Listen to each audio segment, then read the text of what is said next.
ဂရိဒနာဤဇလန်တွဲတွေကဟာဂျူလီရဲ့စော်စားခန်းတွေကိုဆက်လက်တင်ဆက်ပေးပါမယ်ရှင်။အပိုင်းလေးမှာဟာဂျူလီဟာအီမန်ရှာတော်ဝက်ကိုဖမ်းဆီးနိုင်ခဲ့ပေမဲ့သူ့အတွက်ကြီးမားတဲ့ဆုံးရှုံးမှုကြီးကိုရရှိခဲ့ပါတယ်။ဘုရင်ကြီးဟာဂျူလီကိုဂုဏ်သိက္ခာကျဆင်းစေဖို့ရည်ရွယ်ပြီးပြင်ဆင်မစော်စားခန်းဖြစ်တဲ့အညစ်အကြေးတွေကိုတန်ရှင်းရေးလုပ်ခိုင်းမှာပါ။သူကကမ္ဘာပေါ်မှာအညစ်ဖက်ဆုံးလို့ပြောလို့ရတဲ့ Orgias မင်းကြီးရဲ့နွားအကောင်ရေ3000ရှိပြီးနှစ်ပေါင်း30တီတခါမှမဆေးကြောခဲ့ရလို့မစင်တွေဟာတောင်လိုပုံးနေတဲ့နွားတင်းကုတ်ကြီးကိုတရက်ထဲနဲ့အပြီးဆေးဖို့အမိတ်ပေးလိုက်ပါတယ်။မင်္ဂလာပါရှင်။ The Knowledge Garden ကနေပြန်လည်ကြိုဆိုလိုက်ပါတယ်နော်။ဟာဂျူလီကသူ့ရဲ့ပြင်စမမြောက်တာဝန်ကိုမငင်းဆန်ခဲ့ပါဘူး။ Orgias ဟာအီလစ်ပီရဲ့ဘုရင်ပါ။သူ့မှာနွားတီအကောင်ရေ3000အုပ်ကြီးရှိပါတယ်။နှစ်ပေါင်း30တီတခါမှမဆေးကြောခဲ့ရလို့မစင်တွေဟာတောင်လိုပုံနေပါတယ်။ဒီတင်းကိုတန်ရှင်းဖို့လူအများကြီးနဲ့အချိန်အကြာကြီးလိုအပ်ပါတယ်။ဒါပေမဲ့ Urisius က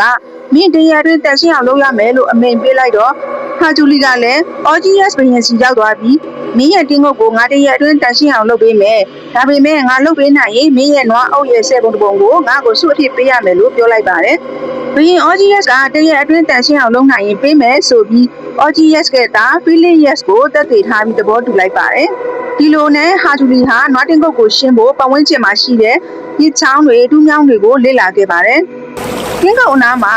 Elphius နဲ့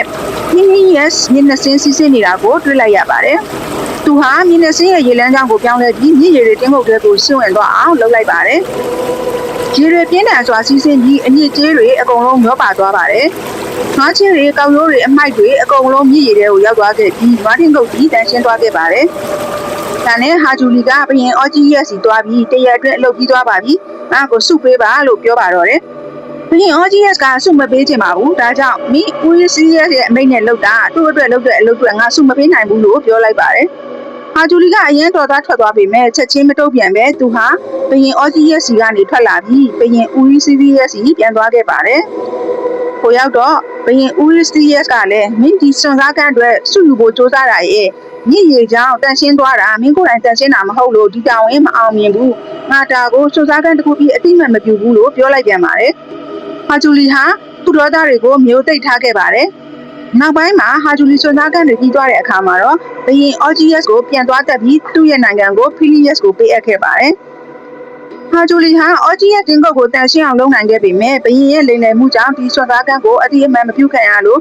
စွန်စားကန်း10ခန်းလောက်ရမယ်အစား12ခုဖြစ်လာခဲ့တာပါနောက်ပိုင်းမှာတော့စက်ထမစွန်စားခန်းဖြစ်တဲ့ Stimpelian အသားစားတဲ့ငှက်ဆိုးကြီးတွေကိုဘယ်လိုနှိမ်နင်းမလဲဆိုတာဆက်လက်တင်ဆက်ပေးသွားပါမယ်ရှင်။အခုတင်ဆက်ပေးတဲ့အပိုင်းလေးကိုကြိုက်နှစ်သက်တယ်ဆိုရင် like and share လေးလုပ်ပေးဖို့တောင်းဆိုပါရစေရှင်။နောက်ထပ်စိတ်ဝင်စားဖွယ်အကြောင်းအရာများကိုလည်းဆက်လက်တင်ဆက်ပေးသွားမှာမို့ကျမရဲ့ channel လေးကို subscribe လေးလုပ်ဖို့မမေ့ပါနဲ့ရှင်။အဆုံးထိလိုက်ပါကြည့်ရှုအားပေးလို့လည်းကျေးဇူးအများကြီးတင်ပါတယ်ရှင်။